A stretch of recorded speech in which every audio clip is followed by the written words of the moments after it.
Hi everyone, it's Sandra, and this is my Throwback Thursday video where I do a mini worm science look into bin critters and their importance to carbon availability in your worm bin. This chart from Doctors Pankaj and Kumari is from a chapter on Worm Composting, and I'll put that link in the description. It shows that despite excellent CN ratios, the absorbability of some common bedding materials make it difficult for worms and microbes to process it. That's where bin critters come in. I'll also link to my worm science video into the deep dive on CN ratios in the description. But in the meantime, here's my original video where I quote Bentley Christie on why you just might need a few roly-polies and springtails in your worm bins. Enjoy. Hi everyone, this is our first look in on that leaf layer that we're using as our bottommost layer. We can see worms on the top here. So I'm going to be looking through here and seeing what's going on. Let's take a look. These were full-size maple leaves.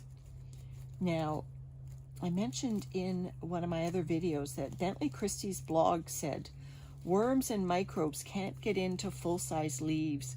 They need bin critters to get into full-size leaves, and I wish I had that blog in hand before I put full-size leaves on this bottom layer, thinking any worms that go down here will get lots of food. They will once the bin critters get in here. However, in the meantime, they'll be foraging. So these leaves are not overly wet, if you can see that. In fact, you can hear them rustling. But you can see some good mildew building on them. But yeah, so what Bentley Christie said is that you need the pill bugs and other little munching insects, not the microbes, to break down full-size leaves so that the microbes can get into them, so that the worms can get into them. So full-size leaves are a longer, we always knew they would stick around a long time in a bin, but they are not available to the worms right away at all. So the worms that have gone down here, I'm thinking a couple things. First, I probably put too many leaves in here. So my first order of business is I'm going to take some of these leaves out and I'm just going to stick them in my leaf mold pail that I have right next to it. So I've thinned out the number of leaves in here considerably. I've probably taken some of the worms as well into that other pail, which is fine. It's got lovely semi-processed leaf mold in it. What I'm now going to do is I'm going to distribute some of this rich soil and microbes through these leaves. Hopefully there will be bin critters in here, like pill bugs. Hopefully no spiders. It's the day after Halloween. There are worms down below. I am finding worms down below that are living in our half barrel. There's just one that I could grab.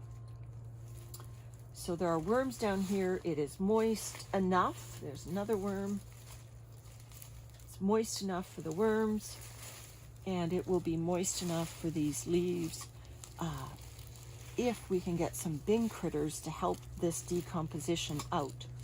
So thank you, Bentley Christie, the compost guy. Thank you for that knowledge. We're all trying to learn here, and this is good information that leaves are not an easy carbon source for worms unless they have been already broken down by bin critters. Now these are full-size leaves. I know Peggy Hebling from Peggy Hebling's Garden What You Love YouTube channel. She's using Dutch elm leaves, which are very small, and her worms and microbes seem to be taking care of those no problem at all right away quick. But these are big leaves. My sister used to joke that one British Columbia maple leaf per wheelbarrow when you're raking up leaves, because we can get some pretty big maple leaves. Okay, so I've distributed some microbe-rich soil that had worms living in it. So there'll be castings as well mixed into that soil through those leaves. Landon will reassemble this with the round bottom layer of the can of worms. It's Wiggly. Landon will put Wiggly back on top here. I've just given Wiggly a good feeding of pumpkin. Oh, where are you going, guy? I tell you, over this edge of the barrel, going over the barrel is not a good idea. Not a good idea. Better if you stay down here. I've talked myself into giving this layer some pumpkin because, like I said, the leaves themselves are not an easy food for whatever worms are down here. So that's what I'm trying to do with this half barrel, is create enough bedding down here so that it insulates the bottom of my can of worms through the winter. All right, everyone, that's our first look at the bottom leaf layer. Bye for now.